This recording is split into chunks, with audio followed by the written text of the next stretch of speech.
Coming up on this edition of the Die Hard Den podcast, Shawnee J and I have a special conversation on race in the NFL and what's going on in the country with Erik Schlitt of LionsWire.com, Jeremy Reisman of PrideOfDetroit.com, and the one and only Micheal Jones from OMG It's Lions Talk podcast. So sit back for a good conversation about what's going on in this country. Watch out. Here comes that roar.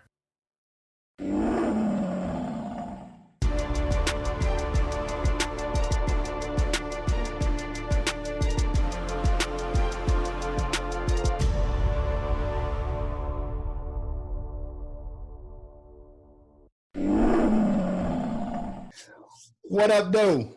This is Kurt Steele, and welcome to a very special edition of the Die Hard Den podcast. And as always, I'm with my man, Shawnee J. What's up, good people? Hey, welcome to the show. And we have some very special guests. We'd like to welcome them, and we're going to have them say hello individually. First up, we have my man, Micheal Jones of the OMG It's Lions Talk. Hey, what's going on? What's going on, everybody? Happy All right. to be here, and yeah, it's time to talk about things a little bit. All right, yeah. Next up, we have my man Jeremy Reisman of PrideOfDetroit.com. You got it. Thanks for having me, Kurt. Happy to be here. All right, and last but certainly not least, my man Erik Schlitt coming over from Lions Wire and Detroit Lions Breakdown podcast. Hey, Kurt. Nice to talk to you again, buddy. Thanks for having me on. Hey, no problem. I thank you guys for all coming on and being part of this very necessary conversation.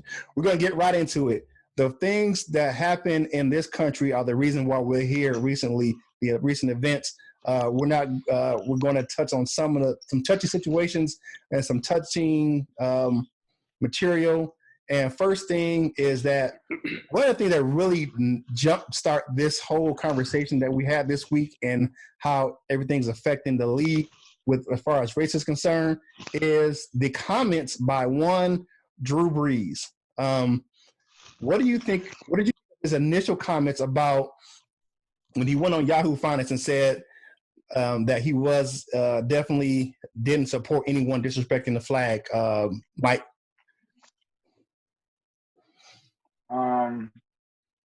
And I think actually Drew Brees, I really think he didn't mean those things the way they came out. I think he, his grandfather served in the military. I think when he took a knee a few years ago during the anthem, I think his family gave him a little bit of bad talk for that. And I think he just tried to make up for that this time. I just think he did it at a wrong time. All right. Erik, what you got? Well, for me, I think with Drees, it's a matter of education and the fact that he was looking at things from his perspective and not looking at them more globally. Mm-hmm. And I think that's really what the expression that we've seen across the world has been about. It's about getting people to look outside of themselves and be a little bit more empathetic and altruistic and looking at other people's perspective. And initially, I think when he made those comments, mm-hmm. he was making them as just thinking more like with, I don't want to say with blinders on, but he was just only looking at it from his perspective. And I think once he was able to look beyond that and he saw the backlash that he got from teammates and other people around the league, mm-hmm. I think it opened his perspective a little bit. And you've seen a couple of comments from him after the fact that mm-hmm. have spoken to that. And if he has truly taken that to heart and made those changes with this perspective, then kudos to him. I think there's more to be said and more for him to prove down the road. Right. But I think it was just a matter of just him not being educated on the topic. Right. Jeremy, what you got? Yeah, I agree with a lot of what Erik just said. The one thing I'll add is that I was certainly disappointed when Drew Brees first came out and said what he did, because he's had 2-3 years since the Kaepernick protest to learn that the protests were never about the flag and never about disrespecting the troops. And even this week, I mean, that came in the middle of the week when he had already probably met with a bunch of his team. And so while I'm glad he potentially has made some changes, and maybe that speaks to how much this movement is already working. We've already heard Roger Goodell apologize for how they acted a few years ago, and maybe that is true progress that we're making. But it's sad that it's taken this long for guys like Drew Brees. Yeah, we're gonna get into the Roger Goodell statement later. Shiny J, what you got? I think Drew was kind of hypocritical. Like you already mentioned, he took a knee himself a few years ago during the protest. He was teammates, which shows solidarity. And he stuck it for his teammates when he was obviously lying about the New Orleans Bonnygate scandal a few years ago.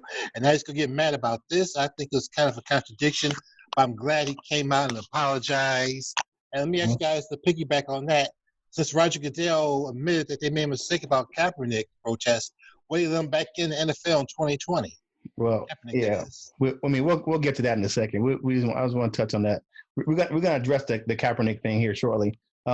Just giving my perspective as a veteran, I served 26 years in the military, and given from my perspective as a African American male, I really took offense to his comments just because of the fact that I know the history of the military. I know that my grandfather fought in World War II, and when he came back, he didn't have the opportunities that I had. He didn't get a hero's welcome like I did when I came back from Afghanistan.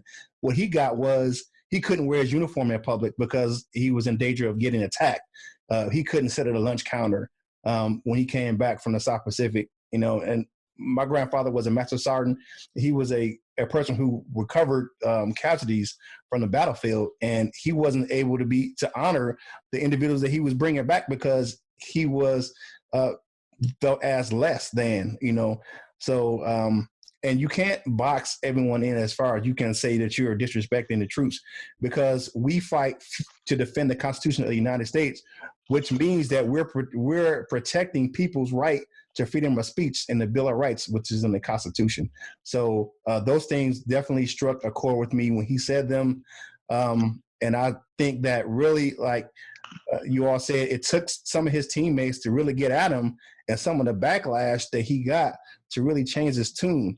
Now, one thing I will say that it's going to take some work for him to regain his trust in that locker room. Even though some of those teammates came out and supporting him, it's still going to be some guys in that locker room until he has some action behind those words that may give him the side eye, and it'd be rightfully so,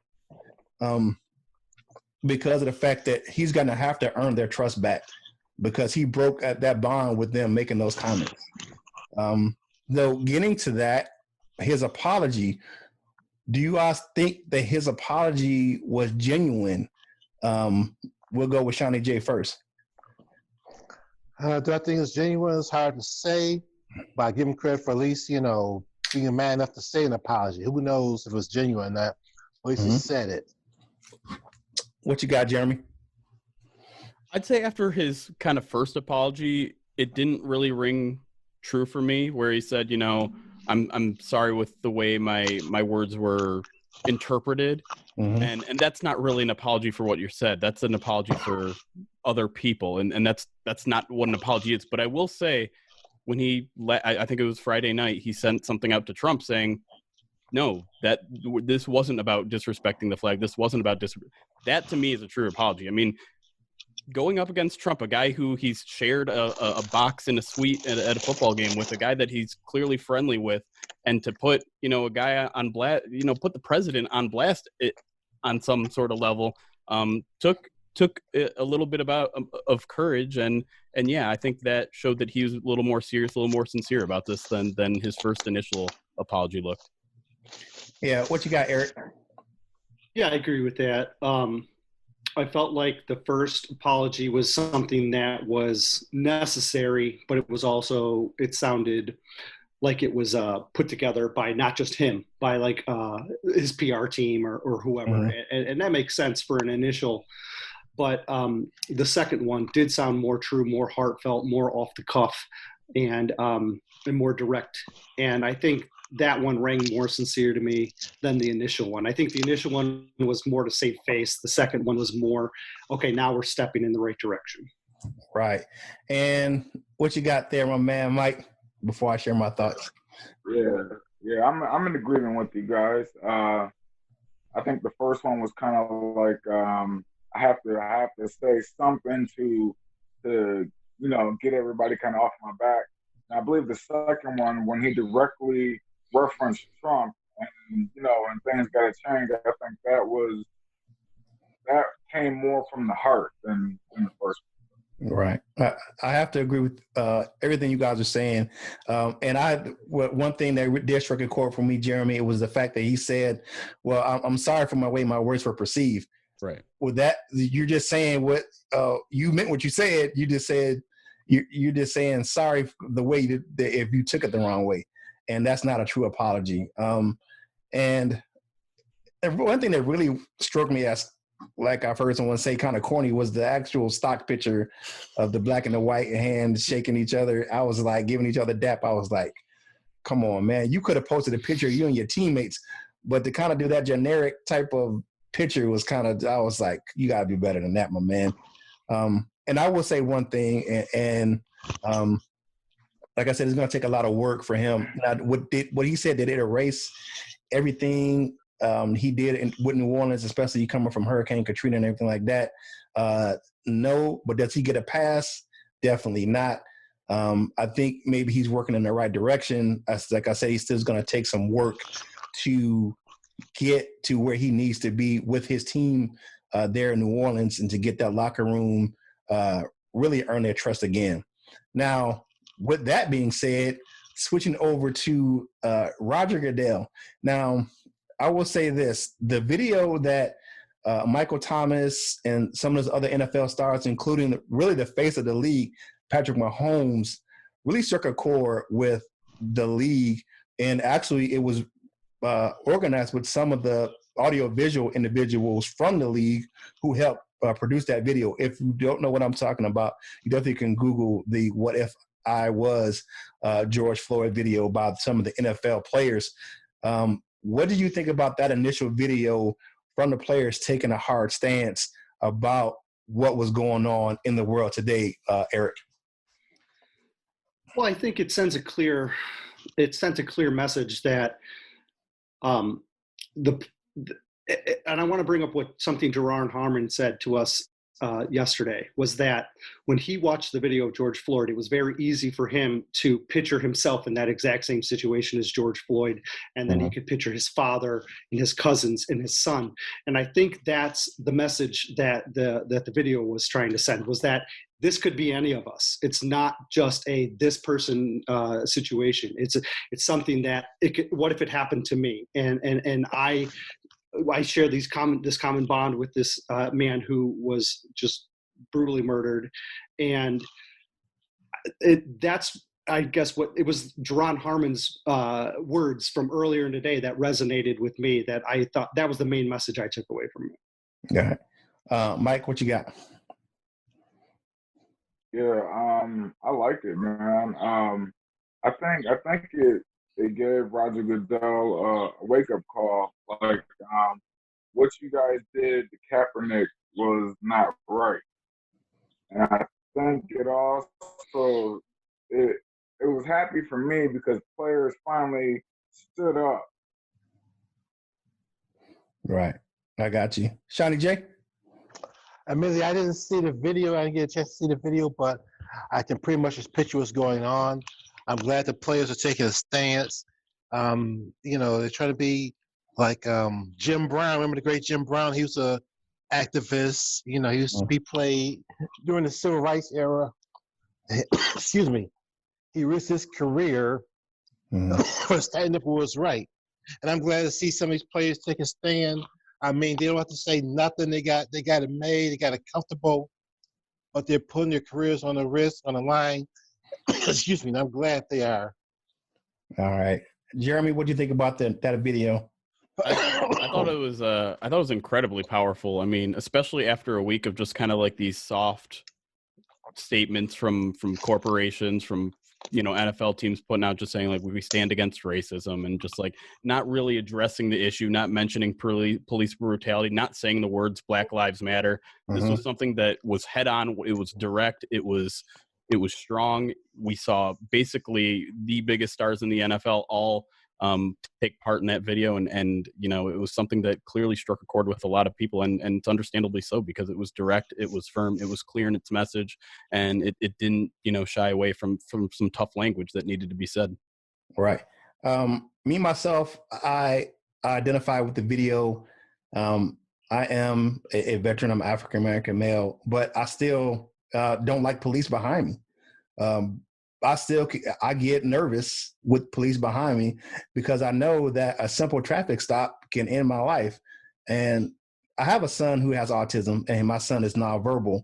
And I fear for his life as well because of the fact that if something happens and I get pulled over, and you know my son has a meltdown, and he's acting out, he can get killed. His life can get ended because he's having a meltdown, and someone takes that as an act of aggression and hurts my son or kills my son. So you know, I really, you know, internalized that video, and you know, really looked at it as through the eyes of the player, and looked at it as through the eyes of the public, because we look at so many people. I mean, you look at, you know, Tamir Rice and Eric Gardner and, you know, Sandra Bland and, you know, Breonna Taylor and all these individuals. And Lord knows, I know us as a Lions family have, you know, heard about, you know, Ahmaud Arbery down in Georgia. Those individuals were living their life, and something tragic happened to them where they didn't make it home. It'd be a traffic stop or a quote unquote, for in the case of Arbery, I would say a fake citizen's arrest, who someone just took it upon themselves to take someone's life because of the fact that they just thought that they were saw someone who they claimed to have been committing a crime. Which we'll get into that a little bit later. Now, Roger Goodell's video, we're going to get into that. Roger Goodell made a video. He came out. He's saying that the NFL is against racism and against systematic racism and needs to be more active as NFL and that Black Lives Matter. Did that video ring true to you? And if so, what was missing for you in that video? And we'll start with my man, Mike. You got me, Mike? Oh yeah, sorry y'all. Y'all kind of broke up for a minute. My bad. Okay. I didn't watch the video. I'm gonna have to go back and check that video out.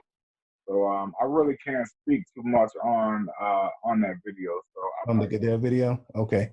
All right. Shawnee J, did you see that video? No, I didn't see the video either. But I heard some comments. That was the part where he said that was a mistake what he did to Kaepernick a few years ago. Was that part of it? Well, they didn't speak his name directly. But you know, at the end of the video, he said that we see you guys in Black Lives Matter. Getting to Jeremy, what did you think of the video? I was surprised by it, pleasantly surprised, I would say. You know, the exact words he used were, "We, the NFL, admit we were wrong for not listening to NFL players earlier," which is a clear admission of guilt for how they handled the protests back in 2016 and 2017. But as you mentioned, did not mention Colin Kaepernick, did not really express a call to action either. He did not. He did say, you know, we're going to try to encourage protests or demonstrations as we move forward, but he stopped also short of saying you can now kneel at the anthem. So I think it's a great first step for the NFL and for Roger Goodell, but we still have to wait to see action, right? We still need to see him either allow players to demonstrate or donate a large sum to certain causes or whatever. But I do think you don't see very often a commissioner of any league admit guilt in the way that Goodell did. So I think it's a great first step, but we still have a long ways to go with the NFL and the way they treat issues like this. All right. Before we get to Erik, we are watching or listening to the Die Hard Den podcast. We're having a special conversation about race in the NFL. So, Erik, what did you think about the commissioner's video? Yeah, I think the words that stood out the most to me were the admittance of being wrong. You don't see not just commissioners around the league, but this is a billion-dollar corporation. You don't often see billion-dollar corporations say, okay, our fault. You know what I mean? Like, but I also view this as similar to Drew Brees' first statement. This is a initial statement that was probably, he had some guidance in making it. But where do we go? Like Jeremy said, where do we go from here? What's his next statement going to say? Is it going to be more specific, more heartfelt? What actions are they going to take beyond that? Are they going to get into specifics? Are they going to address kneeling? Are they going to address Kaepernick? It's a fine first statement. And Right. And I know people are going that people wanted more out of it, I guess. But at the end of the day, this is a step in the right direction. Even if it's a baby step in the right direction, this is something that 4 years ago would never have happened, right? And now we're seeing it. And maybe it was pressure from the player video, and maybe it was pressure from the events that have been happening, or maybe they're just becoming more self-aware. But regardless of what got them to that video, it's a step. It's a step towards progress. Now, we'll see what happens. We'll see what happens next. But I was happy to see it. I was like Jeremy. I was surprised to see it, and I'm looking forward to seeing what the next statement is. Right. Now watching the video myself, like Jeremy said, one obvious omission was to mention Colin Kaepernick by name. I think that's one thing that the commissioner really missed out on. I don't know if the league is going to come back later and have him in some kind of role with the league, or have him as far as a press conference or whatever they're going to have with Colin Kaepernick. I think it would just be right for the league to reach out to him and have him join this fight, because they admitted that they were wrong, but they didn't mention him by name. And that's a very big omission. I think you need to really correct that as far as that's concerned with Colin Kaepernick, because this man has, he's continued to fight even though he lost his livelihood. I mean, he's made some concessions as far as making not concessions. He's made some money with Nike, with his endorsement with Nike, selling his jersey, selling his shoes. And he's had some money making, and he still continues to donate his money to the causes that he really believes for, and that he really was originally taking a knee for.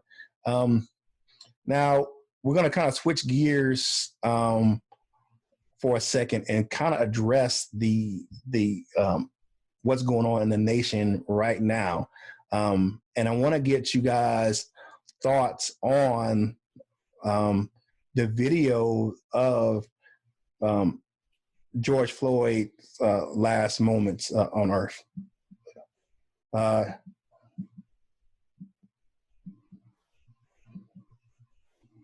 on here. Shawnee J, you up first. What did you think of the George Floyd video? Now that I saw, and that I thought was terrible. I mean, the man, it's worse than the Rodney King video, obviously, because a man died in this case. It was horrible. He was telling you couldn't breathe. I mean, you had a big man, that cop at least weighed 210 pounds, and to put that much pressure on someone's neck, what do you expect? You're trying to kill him. And the Minnesota Police Department said, we don't train officers to restrain suspects like that. So that was well out of line. And the video is sickening. We literally witnessed a murder on that video. Almost 9 minutes for a big man. He may not be big as Refrigerator Perry, but it's big enough. Put somebody's knee on your neck, of course you're going to kill them. They're going to suffer from suffocation or asphyxiation, or whatever you want to call it, strangulation almost. It was terrible. I'm glad that they charged him, but I don't agree with other things that are going on, because of that. People are taking advantage of the situation. I guess we'll talk about that later. Yeah, we'll get with that later. I'm going to go next.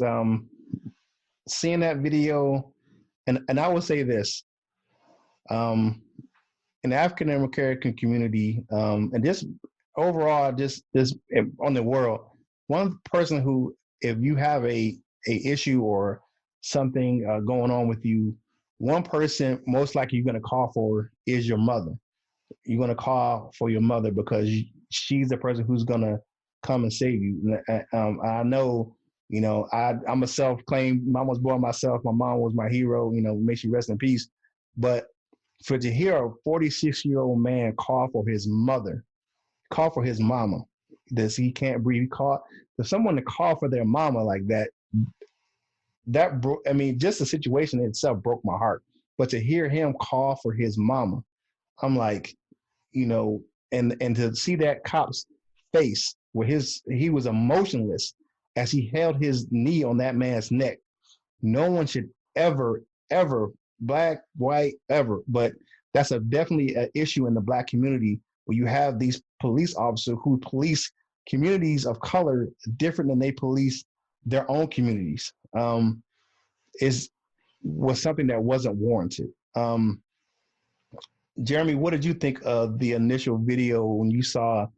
It wasn't the whole 9-minute video, but the initial video of George Floyd that was shared on social media. Yeah, I'm almost a little ashamed to say that I haven't been able to finish watching it.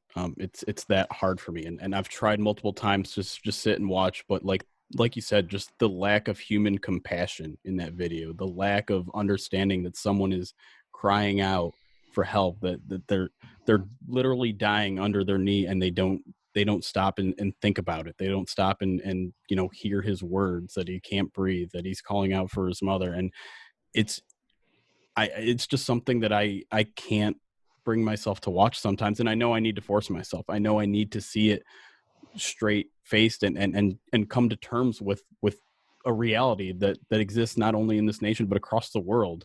And it's very hard for me to see something like that and believe it. And to be clear, I absolutely believe that all of this is happening. It's just hard to face it. It's hard to look at it in the face and recognize it. And one day I'm gonna get there. It's so raw footage of hate, of pure unadulterated hate, and it's really hard.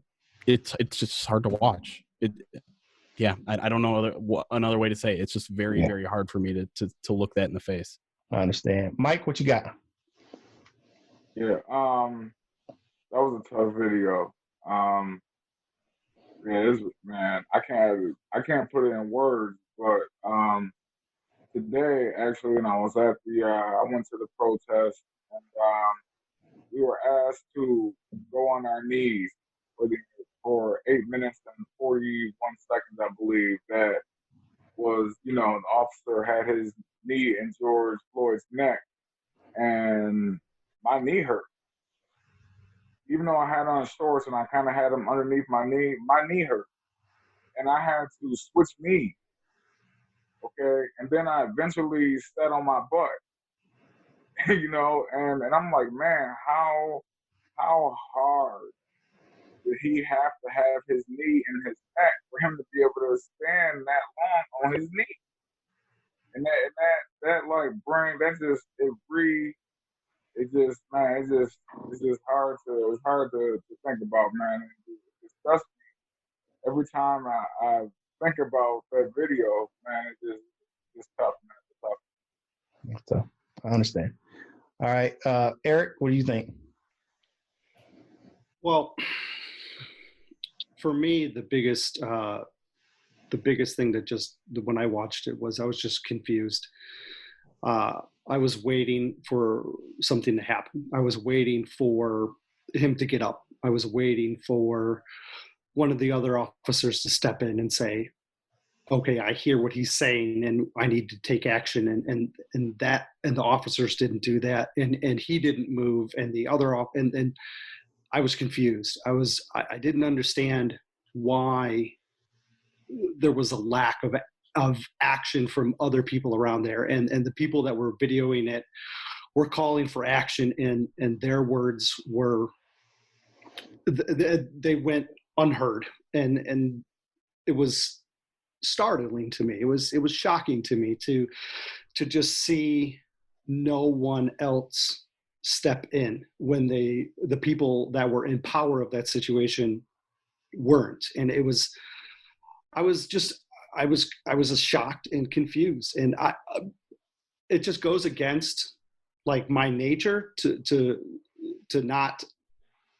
I guess what I tried to do is I tried to empathize with the people, or try to not empathize. I tried to like put myself in the shoes of the people who were videoing, or put my shoes in the situation of the different officers and try and see what they were doing, or put my mind in the situation of Mr. Floyd. And I just couldn't. I couldn't figure out why there was just nothing but him sitting there for so long, and it just didn't make sense to me, and it still doesn't make sense to me. And it's a terrible, terrible tragedy. I watched it once. That's all. I couldn't watch it again. That's all. But I was the whole time. I was like, it. Human nature, human decency says something has to happen. Someone has to step in, and no one did, and it was shameful. Right. Now, I will say this: his daughter made a statement, asked her about, his daughter. The daughter said, "My dad changed the world," and that's sad that it took her dad to die senselessly for the world to change. Because if you look at what's going on in the country with all these protests, it's not just in the United States; it's all over the world. It's global, where people of color are and people that are not people of color are standing up for human decency and human rights, of how people of color are treated throughout the world, not just in the United States. Because the problem of systemic racism is a big problem in the United States. However, racism against people of color are all over the world. It's, you go to different areas of the world, and people that are darker pigment skin are treated poorly. South America, Germany, it's just rampant around the world. And I think that this is a big case for change. And I think that the world's going to be different. I don't think the world can go back. And I think one of the things, and you guys I'll give you guys your comments on this. I think COVID-19 was and is a blessing and a curse, because it's a curse because of people are dying and stuff like that. But it's a blessing in this situation because people had to pay attention, because they couldn't go anywhere. So they had to pay attention to this video. I don't think if COVID-19 would have happened, I don't think this would have been a bigger story across the globe, because people were kind of forced to kind of watch this. They didn't have any place to go. You're kind of, stuck in your house. So that made this situation even on a bigger stage. What do you think about that, my man, Mike? Yeah, I think, man, you hit the nail on the head. Everybody has seen this. Like, I don't think there's any person living in America that hasn't seen some part of the video. And I think this, you said it, man, that COVID-19 is horrible as a virus, as a man. My sister's cousin actually died in Detroit from it, but at the end of the day, man, it kept us all in the house. We were all able to see it, and I think that's why you see the protests and the marches, and you see a lot of Caucasian people protesting and marching, because even they're sick of it, man, and it just touches everybody. Right. Johnny J? Yeah, man. I agree with what you and Mike is saying. This COVID-19, the world's really changed in 2020. All that's been going on, the tragic and untimely death of American hero Kobe Bryant, and then in COVID-19. I mean, that really changed the world. A small virus that came out of Wuhan, China, spread like wildfire all over the world, shut the economies down, shut countries down, where nobody can go to work. And it took us one event like this, the George Floyd situation, it spread just like wildfire, just like much as COVID did over in the world, It still had to happen. I wouldn't wish this on anybody. But like I said, the world will never be the same again. And hopefully this will implement change, because you see even policemen across the country taking knees and joining the protesters. Hopefully this is the impetus of some positive come out of it, This is going to be another tragedy that, goes the way of time. Hopefully this will bring on positive change. Erik, my man, what you got? Yeah, I do think that there is a connection between the two, and as you guys have all said, the COVID situation is obviously terrible on its own, but the circumstances around it created an environment in which something like this was able to happen, where a change or a movement towards change was able to happen, because everything is on pause. And so you have all of the media uh, focused on this event and focused on what's happening in the world right now. And, you know, that I'm a sports journalist, but I haven't written an article that wasn't about this in the last 7 days. It's because everything I've written has been about this. And maybe, like Mike said, maybe if the COVID wasn't going on, then there would be like camps and then we would maybe be distracted a little bit. And I think it created this environment where we've almost been forced to pay attention, because there's the focus of all these other things around us was gone, and it's probably a good thing that we were forced to look at this situation, because if we weren't, then how long does this continue? How long is it another several years before an issue like this gets brought up again, like in between now and the Kaepernick protests? So it's an unfortunate, obviously both situations are very difficult and hard situations, but out of those hard situations are typically when you see change happen, and hopefully that's the direction that this country's headed in. Right. What are your thoughts, Jeremy? Yeah, I mean, the only thing I feel like I can add to everything which you all have pretty much seemingly covered is just looking at social media. Like, if we were out eating at restaurants, Instagram would probably be filled with food and beers and whatever, or baseball highlights. NBA playoffs would be happening right now. Like, that's what would be covering social media. But you look on Twitter, you look on Instagram, you look on Facebook, everything is about this. And it like everyone has said, it's unfortunate how we got to this isolated situation. But if something good can come from it, that's one positive way to look at this overall situation. And yeah, I mean, the social media is the way that we communicate these days, and it's all this, and yeah, it's because there's a shutdown nationwide, worldwide.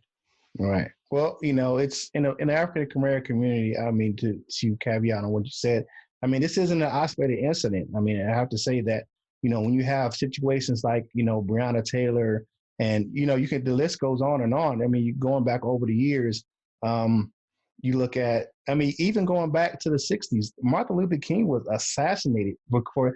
I mean, he was one of the most, and people, that's one thing that really gets me now, is people want to quote Dr. King. Dr. King was one of the most hated people in America when he was alive. I mean, he was being surveilled by the CIA and the FBI because he was so hated by the government in the country. So, I mean, these aren't isolated incidents. They go on.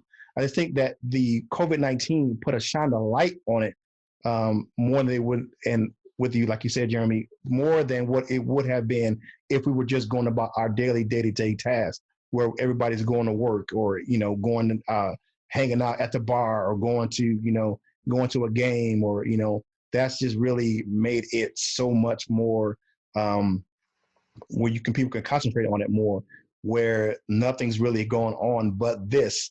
And because the world is shut down.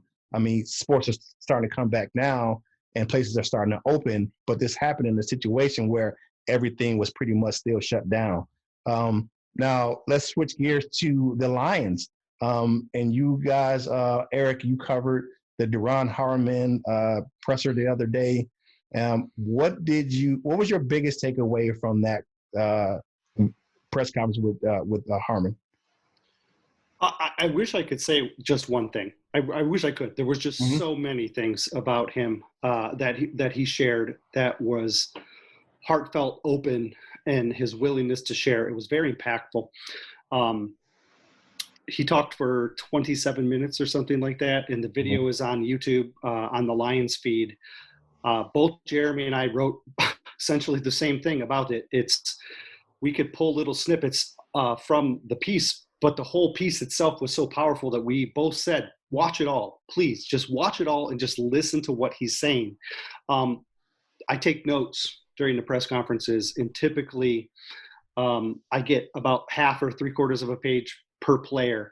With Harmon, I had 3 pages, and it just kept going because he was the information that he was telling us from his point of view. It was very impactful, from having to have hard conversations with his 8-year-old son to what is he doing professionally and using his platform, and how are the Lions themselves addressing the what's going on right now? How are they going to address the issue moving forward? There was just so many incredible things that he brought up that I would highly recommend people going and watching that video. I've watched the video myself. I sat down and took half an hour yesterday and sat down and watched that video. Hey, everyone, thank you for listening in to the Die Hard Den podcast. We're having a special conversation about race in the NFL. Mike, are you familiar with the Duron Harmon press conference? I am a little bit. I didn't catch all of it, but I did. I watched little snippets of it, and I'm just glad that he said something, and that he came out and it was an emotional. It was real. You know, that's what is the biggest part. I think it's actually inspired Matt Patricia to take little steps to come out. I think it was yesterday, and say the things that he said. And I think that's big for a free agent to come in to Detroit and just make your feelings be known off rip. Like there's no confusion how he feels. And I think that's important. All right. Jeremy, how was your take on the press conference yesterday? Yeah, I mean, it was the most educational, I think, press conference I've listened to in my 3-4 years of being on the beat. And I think just him telling his personal stories are the things that really resonated with me. The story of him waiting for his mom and sister at a Walmart as a 17-year-old and getting dragged, his interaction with a cop, which was just him being in a fire lane. He was parked in a fire lane. It somehow escalated to him being ripped out of a car. And I think that's something that we need to also pay attention to. It's not just, police killing people. It's disrespect. It's injuring. I mean, it's all of that. Like, you don't have to be killed to be abused by the cops. And it's happening with everyone. We heard him. I think this really gave us kind of an insight to the kind of meetings that the Lions were having this week. They basically put football aside and we're just talking about this. And we heard from a couple players saying, like, everyone had a story like that. Everyone has a story like that. And that's something, when you hear the specifics and you hear it from the person who underwent police abuse, it's much more powerful. And Harmon had 3 or 4 stories that he shared during that 27 minutes. And it just kind of, it reminds you how pervasive it is in these people's lives. And even if it's something as simple as getting pulled over because you don't look like you belong in the town, or, being the first question from the cop being, whose car is this? These are things. I've had plenty of interactions with cops. Never have I had anything similar to this, not even close. I had one situation in which I saw I was pulled over by a cop twice in 2 days. One time I was loitering. I was about the same age as Harmon when he got pulled out of his car. I was 17 years old. We were going to TP a house. Me and 4 of my friends were in a neighborhood. We were about to TP a house. Someone spotted us. We sprinted. We panicked. And I just can't help but think, like, if I was an African American in a different neighborhood, that could have been a much, much, much different interaction. Instead, it was just like, what are you guys doing? All right, get out of here. That's it. Like, that was the entire interaction. And it was the same. Like, the guy had just seen me 24 hours ago too. I was a little rascal. I deserved probably more punishment than that. I certainly didn't deserve to be dragged out of my car, and no one does. And so I think that was a great reminder that things are different, and it's for everybody. This isn't just about individuals who get murdered. This is about everybody. All right. Shawnee J? I saw the video on my favorite site besides ours, Pride Detroit. I love Pride Detroit, Jeremy. I didn't get a chance to watch it all, but I get the point. Once again, I'm glad these athletes are speaking out. They're not afraid of risking or losing their careers, as so many have their livelihoods. I'm glad he spoke out and shared a painful experience. And my hat's off to him. That's all I got. All right. Thank you. All right. Again, thank you for listening in and watching this special edition of the Die Hard Den podcast as we talk about race in the NFL and how it's affecting the country right now. One thing I definitely did watch that video, and it was very touching that to hear him share those things, and you just hear of it far too often where, like Jeremy said, whose car is this? Yeah, I got pulled over when I was a young kid, speeding crazy. First thing I want to ask, is whose car is this? It's my mom's car, and I'm driving something nice. Like my mom had a Cadillac and I was speeding and I got caught. Luckily, I just got a warning. It could have been worse.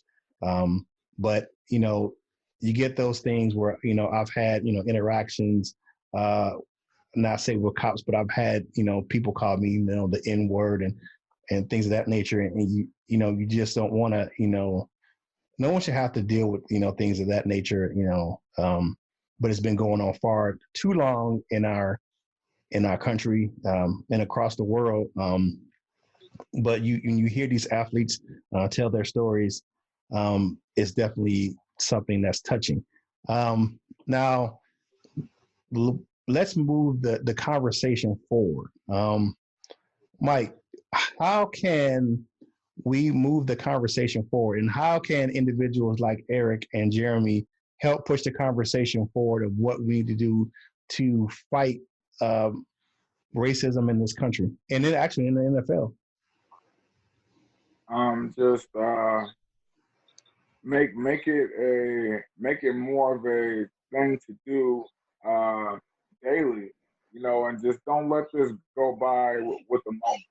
I know right now, America and the world's kind of focused on this, but don't let it go. Don't let it go by. Don't let a couple of weeks go by and we all forget, or a month go by and we forget, and it's not mentioned. Just keep it relevant, because it'll always be relevant. It's something that's continuously going on in America, and I don't think we're going to see it change anytime soon. As in just a total makeover. And just as long as you keep it fresh and keep refreshing it and keep touching on it, that's important, man. And I just think that'll help out a lot. Right. A lot of people listen to you guys and follow you guys. So, right. Shawnee J. Well, I think I agree with Mike. I think we just can't let this go. We need to keep the pressure on, keep reporting it. Some things tend to die down with time. As time goes on, people forget. People have short memories. They forget. But we need to keep people aware. Keep doing what we're doing, reporting it. When we see things, report it, and keep the pressure up. And I think that could bring forth positive change. Right. Now, I left you two gentlemen last on this one because I have been following your Twitter feeds, right? And I've seen some of the backlash you've gotten from your own community by posting stories about racial injustice. And what are you guys going to do, or what do you think you can do to keep pushing this conversation forward? I'll start with you, Jeremy. I mean, there's a couple things. The first one is don't let those people deter you. I don't care if I lose followers. I don't care if Pride of Detroit loses viewership, readership. I don't even get paid by clicks, so I don't care about clicks as much as some people think I do. I don't care. I'm going to continue to speak. We've been raising money over at Pride of Detroit all week for Colin Kaepernick's Know Your Rights camp.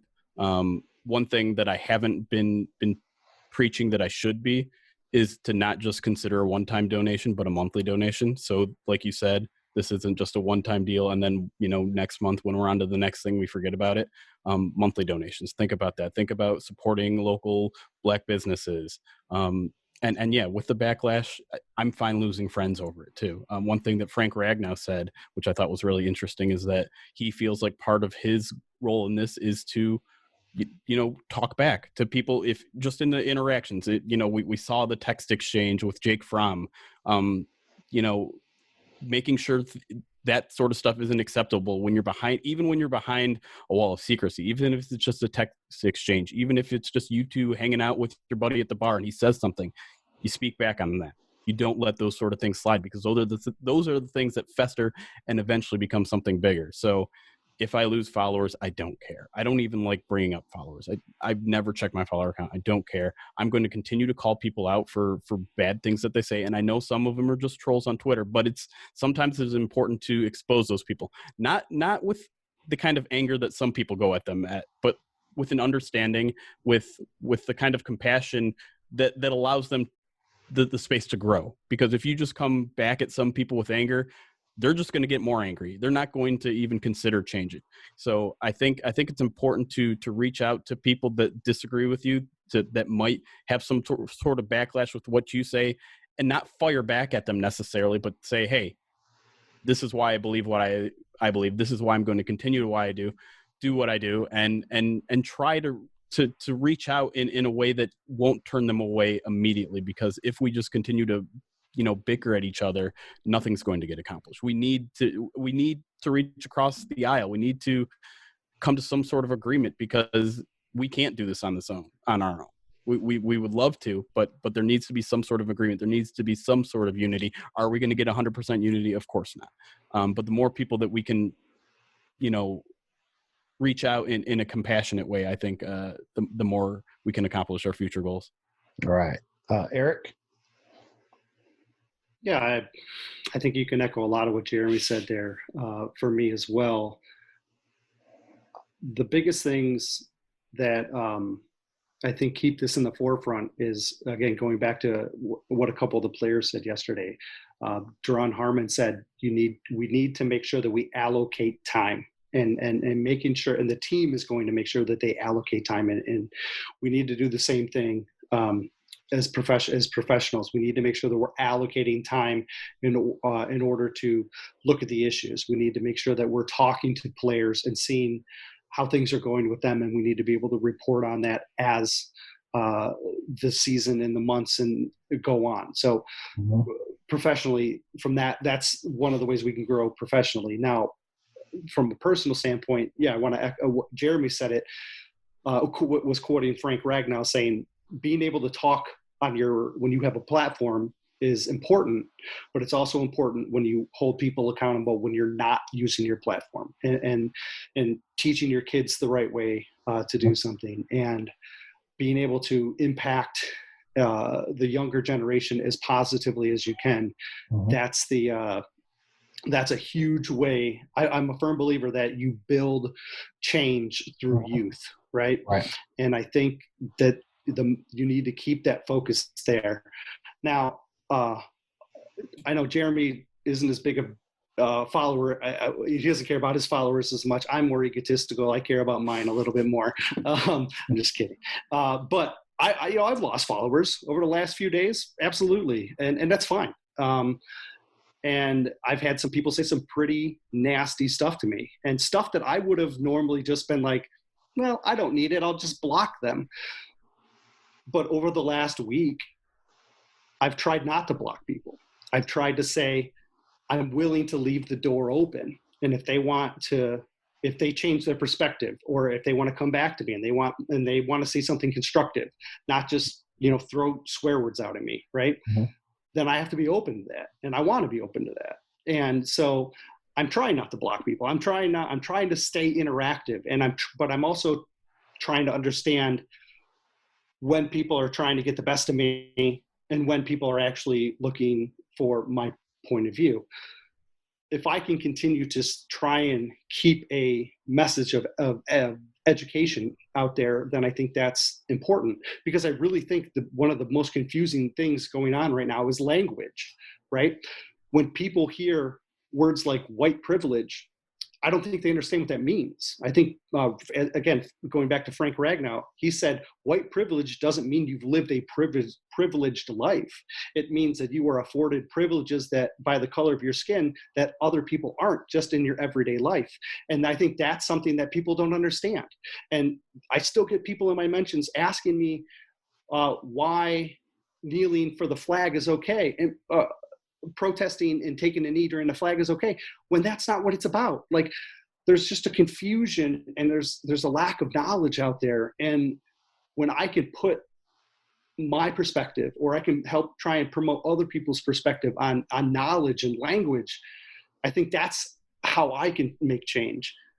That's what I've been trying to do. That's what I'm going to continue to do. And I want to make sure that I do. I want to make sure I allocate time for that moving forward. Right. And before we kind of close out, I want to, if you're not aware, one thing I want to do is, I'm a military person. I was served 26 years in the Army. And one thing that just came out a little bit ago today is that the United States Marine Corps just banned Confederate flags on all their installations. You're not allowed to display a Confederate flag on the installation, be it a bumper sticker, a flag, any type of representation of the Confederate flag will be removed from all United States Marine Corps installations. And kudos to the Marine Corps for doing that. First of all, I really don't think that's the Confederate flag should be displayed. It is a flag of traitors who broke off from the United States to try to become their own country. And I live probably about 15 minutes from probably one of the largest displays of a Confederate flag here in North Carolina. And for them to come out and say that was a big, big step in the right direction, because people around this country, I never really got to that Southern pride thing. That is a form of hate and display of definitely of a group of people who want to keep people of color oppressed. So shout out again to the United States Marine Corps. Now it is time for us to kind of close anything out. So I'm going to start with my co-host, Shawnee J. Any parting comments, my man? Yes, people. What happened to George Floyd was a tragedy, and that should have happened. I'm sorry it did. I feel for his family. But I just want to say quickly, Curtis, I still disagree. All these people are taking advantage of the situation just to go out and loot and start fires and steal. That has nothing to do with George Floyd. That does no good. That brings no good to the situation. That doesn't make things better. You destroy some beautiful cities like Atlanta and LA, and people who had nothing to do with the George Floyd situation were just upset as you were. And I asked for these rioters, please stop, because that doesn't do anything to help the situation. Okay, thank you very much. Mike? Yeah. Wow. I'd just like to say that I hope that all of this that just came out changes people for the better. I hope it happens in a quicker fashion than it probably will happen. And I just hope the NFL finally acknowledges what Colin Kaepernick tried to do 3-4 years ago, and they right their wrongs and amend that because it's important, because he was doing this years ago, a couple of years ago, and it wasn't accepted, and everybody was scared to stand up and to say something. I really hope that they fix that and get that squared away. All right, thank you. Erik, any parting shots? I think the big thing that I would encourage people to do is just to listen.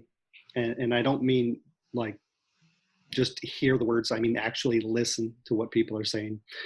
And if you listen and you empathize and you try to educate yourself on why situations are happening, I think you'll have a better understanding of that, of what's happening and why people make decisions that they are. And that's the big thing that I just want to make sure I just stress, and I keep trying to stress out to people, is just listen, take the time, and if you don't have time to watch a whole 27-minute Harmon video, but listen to just 3 minutes of it. Just take that time, and it'll change you. It will. Thank you, Jeremy. Yeah, thanks, Kurt, for the opportunity to be here to talk, and like Erik said, probably more importantly, just listen. You guys have some interesting perspectives that I think are valuable to all Lions fans, all people. And yeah, I was gonna kind of say something similar to Erik there. The one thing I would add is just don't react right away. I feel like internet discourse has made it so that our listening capacity is about 5 seconds before you want to speak again. Take the time to digest things. Take the time. You don't need to respond to every tweet that you disagree with. Take the time, maybe do some research on your own, and just try to understand, because you wouldn't interact with the person that way face to face. Try to treat your Twitter account, try to treat your Instagram comment sections like you would in real life, and just sit there, consider, be passionate, be compassionate, I should say. Name calling, any sort of that stuff is not helping anyone. And so just listen, just digest, and try to understand and have a little bit of compassion. Right. Now, that's why I wore my shirt today. I have a One Pride shirt on, because we're all One Pride as Lions fans and as Lions podcasters. I would say definitely listen to each other, hear each other, be compassionate, be empathetic, and understand where other people are coming from. And for those who want to be on the right side of history, will definitely change for the better. I thank my man Jeremy Reisman, Erik Schlitt of Lions Wire, Jeremy definitely of Pride of Detroit, my man Mike of OMG It's Lions Talk, and my man Shawnee J of right here at the Die Hard Den podcast. And for everyone on this panel, we thank you for listening in or watching us on this special episode of the Die Hard Den podcast. This is Kurt Steele, and we are out.